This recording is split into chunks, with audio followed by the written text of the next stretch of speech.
J'ai identifié un comportement qui rend très malheureux et si tu le travailles pour toi, ton quotidien ne sera plus jamais le même. Je t'en parle aujourd'hui car vendredi, j'étais en séance avec une jeune femme avec qui je travaille sur ce point. Je vais te raconter une anecdote. Dans l'épisode, tu vas aussi trouver 4 clés concrètes pour commencer à transformer ce comportement dès aujourd'hui. Une fois transformé, tu pourras redevenir le capitaine de ton propre navire et tu seras alors capable de voguer vers un océan riche, épanoui et plein de sens. Bienvenue sur Dépasse-toi, je suis Sylvain et la promesse de mon podcast est simple, t'aider à te créer la vie que tu mérites. Quand je ne suis pas devant le micro, j'accompagne les personnes sensibles à se transformer. Et au fil des épisodes, je vais te partager les prises de conscience qu'elles ont eues et qui leur ont permis de s'épanouir. Tu vas comprendre entre autres comment mieux te connaître, avoir de belles relations, apaiser ton mental et trouver ta place, celle où tu te sentiras aimé et reconnu à ta juste valeur. Si tu veux profiter de tout ce que j'ai à t'offrir, abonne-toi à mon courrier privé sur sylvainviens.com. Installe-toi confortablement, je te souhaite une très belle écoute. Aujourd'hui, je te donne pas d'avis Apple, même si j'espère que le tien a déjà été posé ou que tu vas le poser peut-être après l'écoute de cet épisode.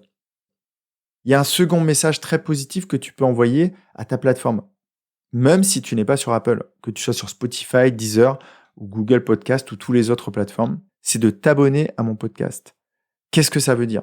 Si tu t'abonnes, tu dis à la plateforme « Ouh, le contenu de Sylvain, il est sympa ». Si tu dis « Le contenu de Sylvain, il est sympa », la plateforme se dit « Ok, il y a peut-être d'autres personnes qui ont envie de l'écouter. » Et donc, elle le propose. Si elle le propose, plus d'écoute, et potentiellement, on construit un monde bien plus sympa, avec plus de conscience, plus d'amour, et plus de compassion, comme je vais évoquer dans cet épisode. Alors revenons au sujet du jour. Reprendre le pouvoir sur ta vie.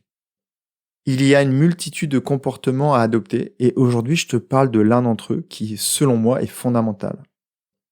Ma cliente est une jeune femme sensible, intelligente, très intelligente, et quelquefois susceptible. Comme elle le dit souvent, elle est sur la défensive. Elle n'a pas eu une enfance toute rose, et elle a développé des mécanismes de défense pour éviter de souffrir à nouveau, de se sentir transparente ou mal aimée. On travaille sur ces aspects ensemble. Vendredi, à ma question « Comment tu te sens ?», je l'ai vue sourire derrière l'écran, et elle m'a répondu « Ça va bien ». Et derrière, elle a poursuivi mieux que la semaine dernière.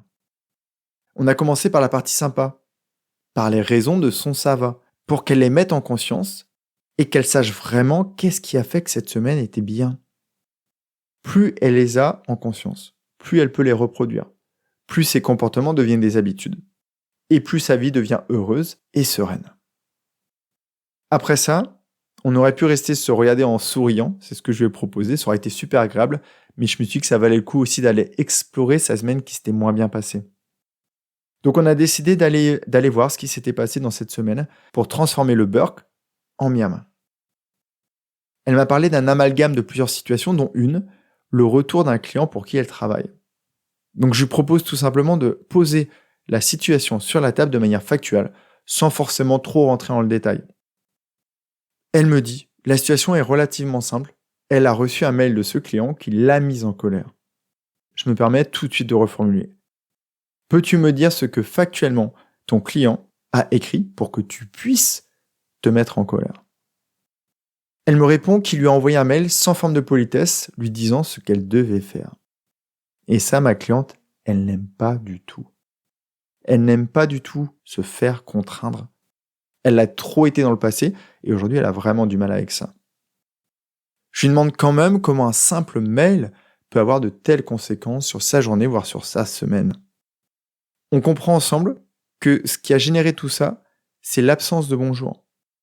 Pour elle, c'est une marque d'irrespect. Elle m'explique aussi que quand on lui dit quoi faire, elle pense que la personne ne lui fait pas confiance.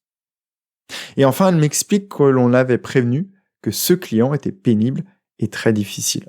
Donc en fait, elle se confirme sa croyance. Ma question suivante, elle est toute simple. Tu ne veux pas qu'il contrôle tes actions pro, mais en revanche, tu lui laisses le pouvoir de contrôler ton état. Si tu es heureuse de te mettre en colère, continue. Ou alors, tu essaies de transformer ta réaction et ça passe par tes pensées. Quelle pensée as-tu eue au moment où tu as lu ce mail ? Elle me fait part de plusieurs choses. Il me manque de respect. Il ne me fait pas confiance. Et derrière, elle élargit un peu plus fort. Il ne m'aime pas. Je la regarde et je lui demande comment elle a pu générer tout ça en 3 lignes. Tout simplement, elle a laissé son cerveau s'emballer et arriver à la conclusion « il ne m'aime pas ». Et tout ça grâce à une centaine de caractères posés dans un email. Présentée comme ça, elle se met à sourire. Donc je lui demande tout simplement par quoi tu aurais pu transformer cette colère. Après un long silence, je lui propose une idée. À ton avis, est-ce que c'est une personne heureuse ? Est-ce qu'il est apprécié par son équipe ? Non, ça doit le rendre malheureux. Surtout que je l'ai eu au téléphone, il n'est pas méchant. Je crois qu'il a juste pas les codes. Donc en fait, elle met des mots. Il n'a pas les codes pour vivre heureux. Et là, quand je lui dis ça, elle fait une moue du visage, comme si elle compatissait. Je vais pas te donner tous les changes, mais sa colère s'est transformée en compassion. Et derrière ça, ça a généré de la fierté de se dire qu'elle réagira de la bonne manière, de la manière dont elle a décidé la prochaine fois. Derrière, on est revenu à son objectif qui est plus large, la confiance et la légèreté. Et toi, as-tu pour habitude de laisser l'environnement extérieur jouer sur tes émotions et donc sur ta vie ? Tu peux laisser un automobiliste qui se prend pour Schumacher plomber ta journée, car tu as ressenti de la colère quand il est passé devant toi. Tu peux laisser ta belle-mère prendre le pouvoir sur ton week-end, car elle n'est pas heureuse et t'envoie des pics. Tu peux laisser ton manager avoir le pouvoir sur ta matinée, car dès que tu entends le vroom vroom de sa moto, tu ressens de la peur. Tu peux aussi laisser ton voisin, qui tonce sa pelouse à un moment interdit, ou qui ne taille pas sa haie à la bonne hauteur, te bouffer la vie. Ou alors, tu reprends le pouvoir.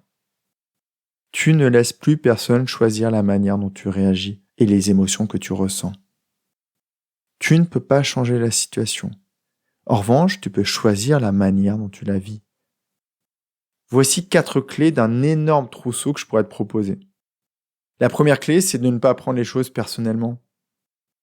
Si ta belle-mère ou un de tes collègues parle de manière violente, tu peux te dire qu'il ou elle ne t'aime pas, qu'il ne te respecte pas. Ou alors tu peux juste te dire qu'il ou elle est comme ça, et que c'est bien triste pour eux.